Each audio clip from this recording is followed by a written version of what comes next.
Hello, everyone. Welcome to the session. My name is Shifa, and I'm an educator at LeapScholar. I have about 11 years of experience in teaching IELTS, TOEFL, and other English language programs.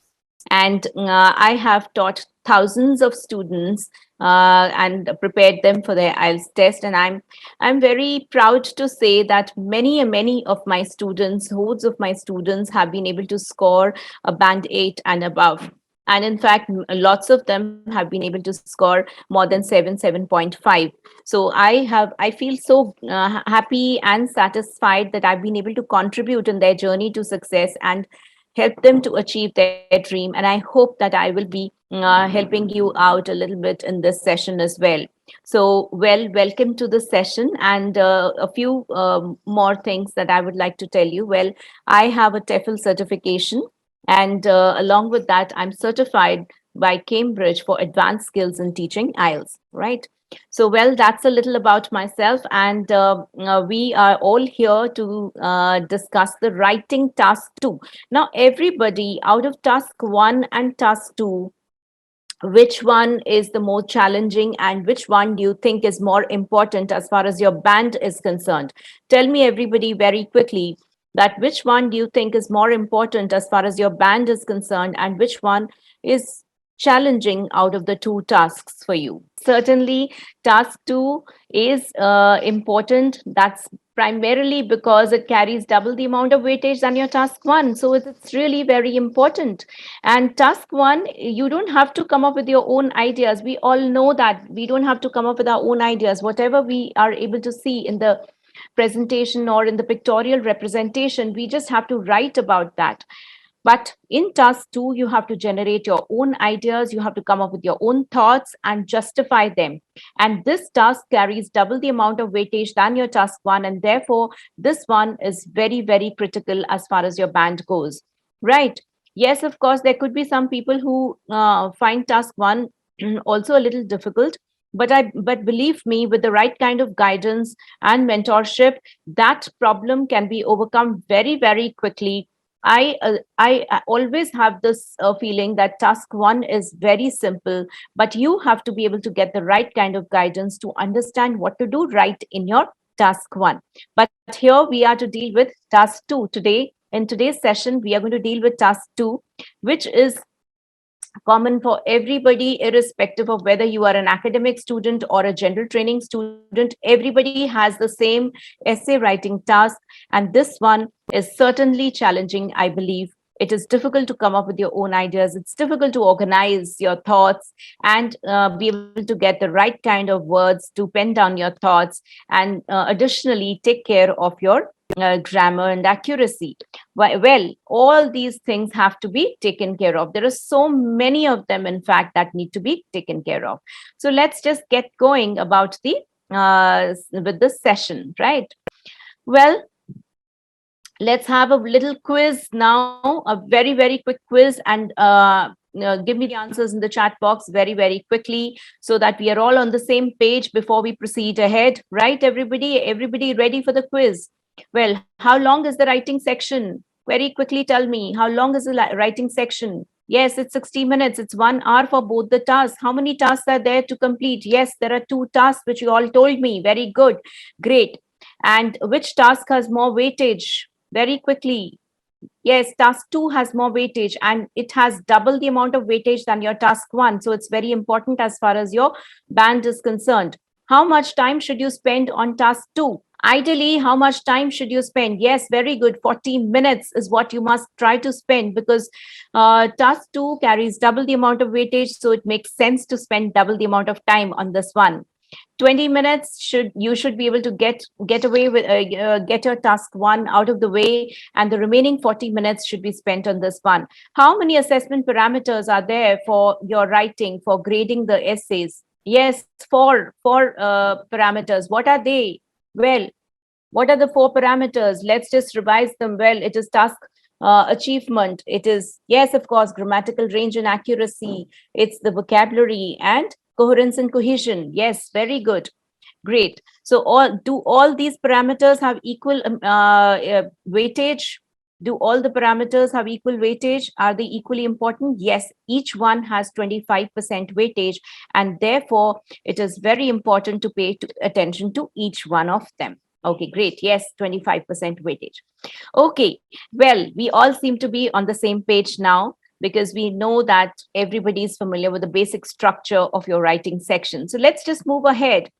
Now, the big question, how to get a band 7 plus in your writing task 2? Well, there are so many things that you need to do. Isn't that so? Do you ever come across a difficulty when you sit down to write? Do you scratch your head and think what to write, how to organize the thoughts? First of all, how to gather the thoughts, how to organize your thoughts. Uh, do you find it difficult to get the right kind of words to pen down your thoughts? Yes. Does anybody face that kind of difficulty, finding it difficult to pen down the thoughts? Yes, many of them face difficulty because you don't get the right kind of words. Then, additionally, what about you? Are you able to construct the right kind of sentences? Do you get stuck with the right kind of sentences to construct while expressing your thoughts? Yes, many a times you do get stuck, and many a times we do, like the picture here, we do keep tearing pages after pages, and we are not satisfied with what we've written. So many a times we do come across a situation when we are completely stuck, and it's a race against time in your test. When you're actually giving the test, you're under so much pressure to perform in 40 minutes.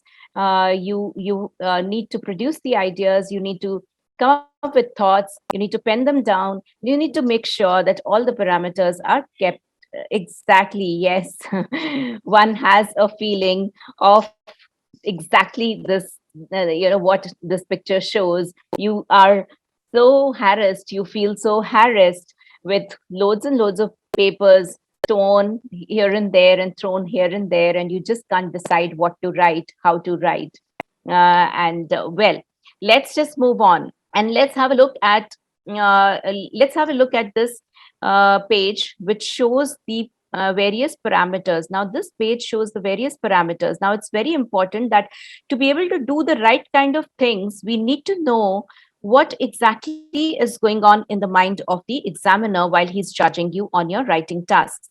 So well, we need to understand what is he judging our essays on the basis of: task response, coherence and cohesion, lexical resource, and grammatical range and accuracy. So it's very important to understand all these.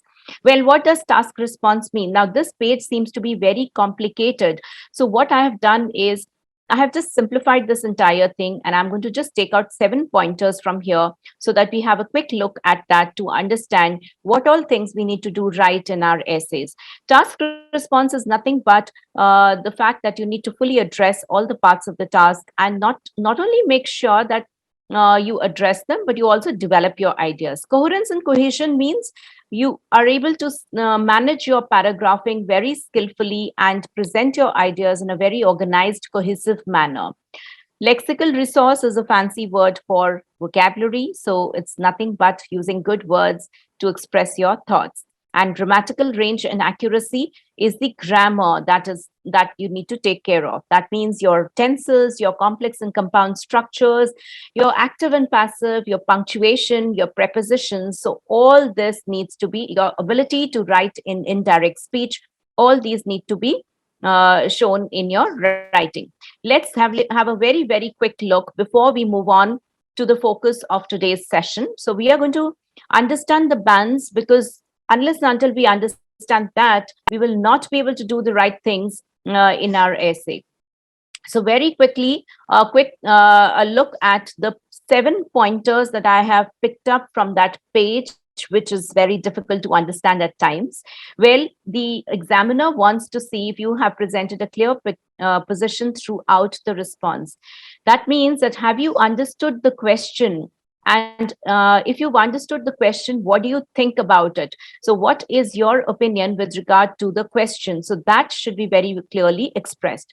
Number 2, it's very important to present, extend, and support your main ideas. So you not only have to present your ideas, but you also need to make sure that you have developed those ideas and explained them and added support to them with the help of an example. So are your main ideas clear? This is what the examiner looks for.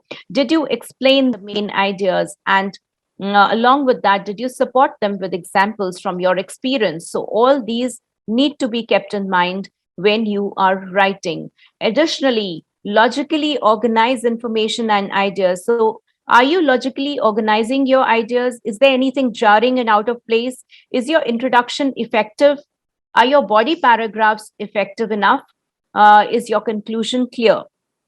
So all these need to be kept in mind. So that means the entire organization should be such that there should be clear progression of ideas from one point to another, from one paragraph to another. And have you used a range of cohesive devices or linkers? That's very important. Present a clear central idea in each paragraph. So do your body paragraphs have a clear topic sentence? Well, that's really very important, because if your paragraph, many a times people make a mistake, they start a body paragraph with an example. So is that right or wrong? Do you need to start your body paragraph with an example, or sometimes people construct a separate paragraph for an example? That's wrong. Please don't do that, because if your examiner cannot find a main idea right in the beginning line of the paragraph, the body paragraph, then your score tends to go down. You cannot expect to get more than a band 6 or maybe 5.5 if your ideas are not very clear, your topic sentences are not very clear. So your body paragraphs need to start with a topic sentence, and further you need to add details and do topic development. That is very important. Never construct a separate paragraph for an example. Use a sufficient range of vocabulary to allow some precision and flexibility. Well, it's very important to use the right kind of words so that your sentences are not very wordy. Do you know how to use enough words to discuss that topic? That's what is going on in the mind of the examiner, that do you have enough words or vocabulary or the lexical resource? And what kind of errors do you make in word choice, spelling, or word formation? So that also the examiner tends to check. So how many sentences have no vocabulary errors? So that is what is going on in the mind of the examiner, along with other things. So very important in your grammar that your sentences should be error-free, no grammatical errors, and a variety of sentence structures like complex and compound should be there in your essay, right, everybody? So, well, that makes us familiar with what goes on in the mind of the examiner, because it's very important to know what goes on behind that, all that, and which makes them give a certain band to you in your writing. Otherwise, you just keep wondering, why did I get a 5.5 or a 6 or a 6.5? Why not more than that? So you need to be familiar with all this. Now let's move on. And before we move ahead, I'm going to let you know that what exactly is the structure of the essay and how you can do the pacing, because many people say that it's a race against time. It's very difficult for them to complete their essay and cover everything, or do a good justice to the essay in that time of 14 minutes. So let's just see how to do the pacing. And along with that, we'll have a quick look at the structure of the essay, because you have marks for organization, coherence, and cohesion. Remember, paragraphing, how you do the paragraphing. So this is one aspect which has 25% weightage. So it's very important. Now let's see. Now your typically your essay would have 4 paragraphs there as part of organization. The first paragraph, now let's just see what does it. It is part of introduction. First paragraph is introduction, and you should not try to spend more than 5 minutes. But prior to that, what is it that you must do before writing? Do you need to read the question carefully? Yes, certainly. Most certainly, you need to read the question very, very carefully.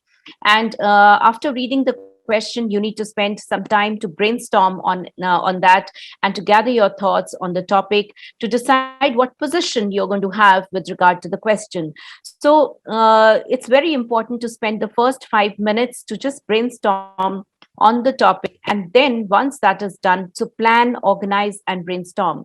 And after that, sit down to write your introduction. Well, introduction, I would call it a trailer to your essay. Do you agree or not agree? So is it not like a trailer to your essay? What do you think? It's like a teaser, it's like a trailer to your essay. That's primarily because once somebody reads your opening paragraph, your introduction paragraph, he or she comes to know what this topic is all about and what your thoughts are on that topic. Here, of course, when we watch the trailer of a movie, we have a choice whether to watch or not to watch the movie based on whether we like the trailer. But then here, of course, the examiner has to read. But the point is, this introduction paragraph, the examiner has no choice but to read your essay and to grade you.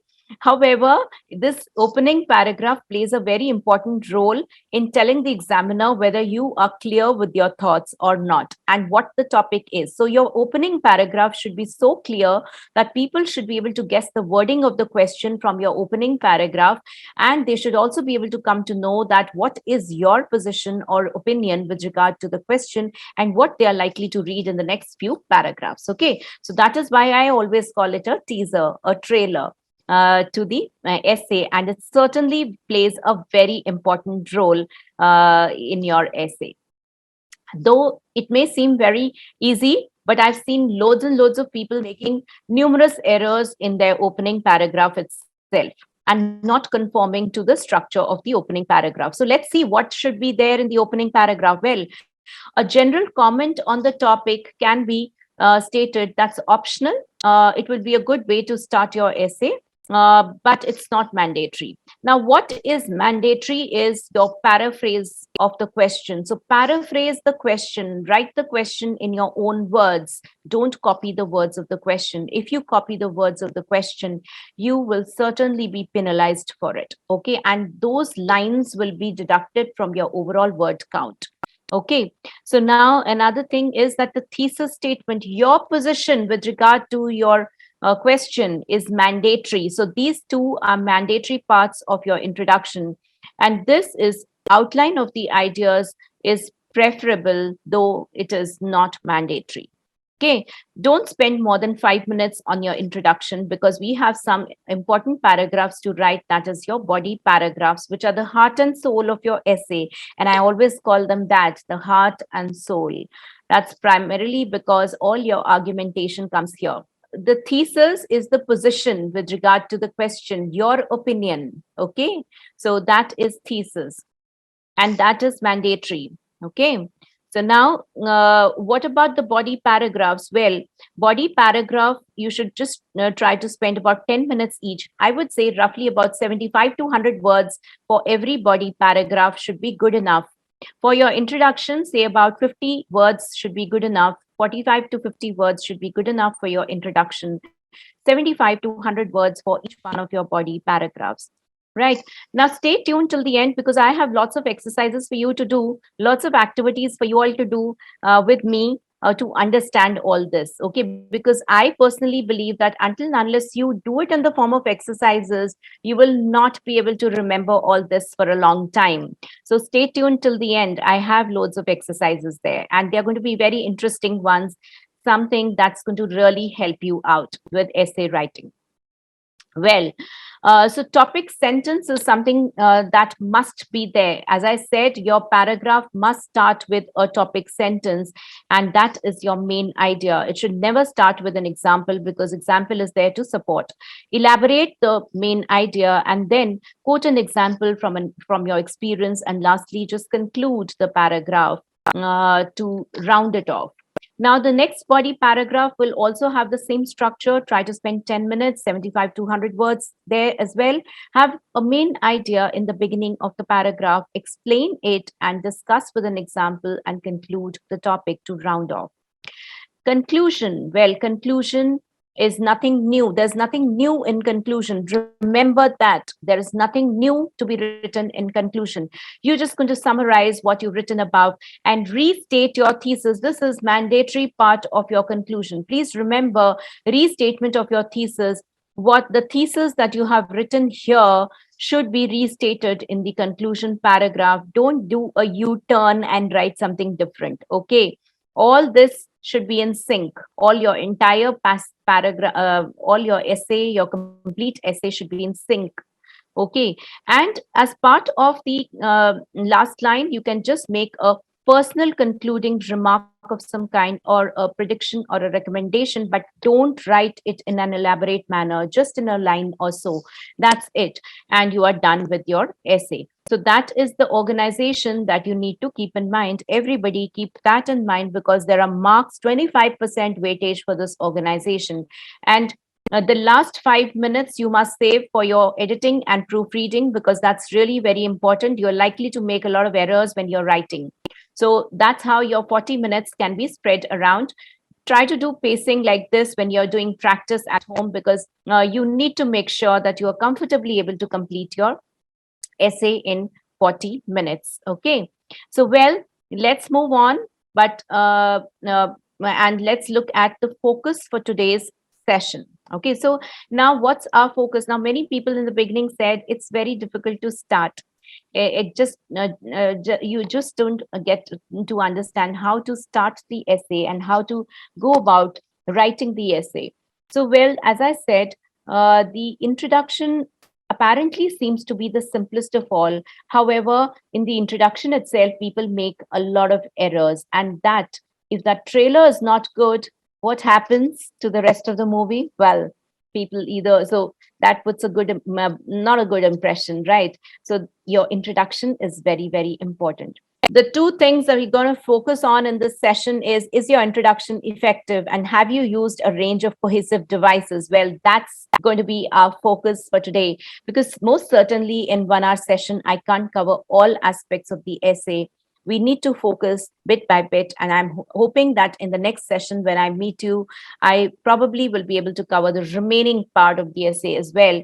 But these two things we're going to focus on today, and I hope that it's going to be really very useful. At least the starting problem will be sorted after today's session, right, everybody? Okay, let's move ahead, and let's do an activity. So I have to, I'm going to ask you a question, and you have to put on your thinking caps and let me know what you think about this opening paragraph, right? I am going to show you an opening paragraph based on this question. What is the question here on the screen? Although many countries are becoming richer, these societies still have members who are poor and struggle to survive. Why do you think this happens, and what can wealthy societies do to help their poorer citizens? Well, the prompt is this one, and we have a question. We have two questions. Why do you think this happens? So it's a problem solution kind of a question, and it says, what can wealthy societies do to help their poorer citizens? So here I display the opening paragraph. You have to put on your thinking caps and let me know, what do you think about this? Well, so read this one and quickly tell me that what is the position of the writer with regard to the question. Well, put on your thinking caps, just like the boy in this picture. So put on your thinking cap and decide what is the position with regard to this question. There are a lot of rich countries in the world whose members are poor and struggle to survive each day. It is hard for them to survive. They have to look for food, and sometimes they cannot find anywhere to sleep. I think it is hard for them, and sometimes nothing is done to help them. Well, what is the position of the writer with regard to this question here? There were two questions: why it happens and what can people do? So can you find any position with regard to the question here in this paragraph? What do you think is wrong? The writer has used the, yes, there's no paraphrasing. This is there. In fact, there is no paraphrase. There is no paraphrasing. It's just a copy of the words from the question. He's just repeating the words of the question, and no opinion is expressed. Very good. Great. So what is it that we have understood from this one? Well, this is a very poorly written opening paragraph. Most of the words in the paragraph are copied from the question. He said that there are a lot of rich countries in the world whose members are poor and struggle each day to survive. It is hard for them to survive. They have to look for food. So he was just going on talking about the question. The same things were just repetitive. So there is no position, only a repetition of the task. So this is a very poor way of writing the opening paragraph, right, everybody? Now, look at this paragraph and identify the position and tell me, whether it is a good paragraph or not. So everybody look at this paragraph. Now read this one on the same topic. It is certainly true that poor people are everywhere. Even the developed nations like the USA have citizens who cannot afford to buy clothes or food. And I think the problem has many different root causes. People have to take some responsibility for their own welfare, but at the same time, some people cannot work for good reasons. So they need some support. So now, what do you think is the position of the person here? Do you think, first of all, quickly tell me, do you think it is a good paragraph, opening paragraph, introduction paragraph? So there are two questions. Why do you think this happens? So according to him, why does it happen? So first of all, has he paraphrased the question? Harry, has he? Okay, let's do a check mark here. Has he paraphrased the question? Yes, he has. Now, he has certainly not copied the words from the question. He has paraphrased. Does he have a position? Does he have a thesis here in this one? Yes, he has. Okay, so does he address both the questions from the task? Why this happens? Because he says this has many different root causes. Yes, certainly, to second and the third line. And what about what can be done about it? He says that people have to take some responsibility for their own welfare, but at the same time there are some people who cannot work for good reasons and they need support. So probably he's hinting at the mentally and physically challenged people who need support. So that means he's hinting at some set of people who can't work for some good reasons and they need some support here. So he is pointing out to the fact that people have to take their own responsibility, and in other cases where people are mentally or physically challenged, they probably need some help. Okay, great. So now let's look at what is the position of the writer. Well, the position of the writer is that different root causes of the problem, ways people can be responsible for themselves, and examples of people who cannot do this, or the situations that make it difficult for them to work and they need some support. So both the questions are addressed in the opening paragraph, and this certainly makes it a wonderful opening paragraph, right, everybody? So, well, what is it that we have learned so far? So the tips that you need to remember here is that you can make a general comment on the topic, but that's optional. However, your paraphrased version of the question and the statement of your position is mandatory. That means your thesis is mandatory. You can also outline your ideas, but that is optional. Okay, so these two things are mandatory, and make sure you don't copy the words of the question. So this is something very important. Well, let's do one small exercise very quickly. And it says the question is, obesity rates among young children are growing. Parents are to blame for this because they have the strongest influence over their children's eating habits. Do you agree or disagree? Well, I have 3 lines here. Now you have to quickly rearrange these lines and construct the opening paragraph. Tell me very quickly which line comes first, which line goes second, and which line goes third to construct an introduction paragraph to this topic. 2, 3, 1 is the right order. Why? Because the second statement is saying it is certainly true that some children these days eat too much fat, and this may have a negative impact on their health when they grow up as adults. That is a paraphrased version of the question. Now, third one, however, his position. However, I don't agree that it is always the fault of the parents. And then he gives an outline of the ideas. He says, many adults, why do you think he doesn't agree? He's outlining his ideas to give an idea that what he's going to write in his body paragraphs to justify his position. He says many adults have a busy lifestyle and do not have enough time to prepare a proper meal when they get back home. So they are forced to turn to convenience food. This is the outline of ideas, but this one is his position. This is a paraphrased version of the question. Look at this. Now it falls in place and it becomes a very beautiful opening paragraph. So this is how your opening paragraph should be. Right, everybody? Bye-bye, everybody, and take care. Keep practicing and keep learning and achieving your dreams. Thank you all.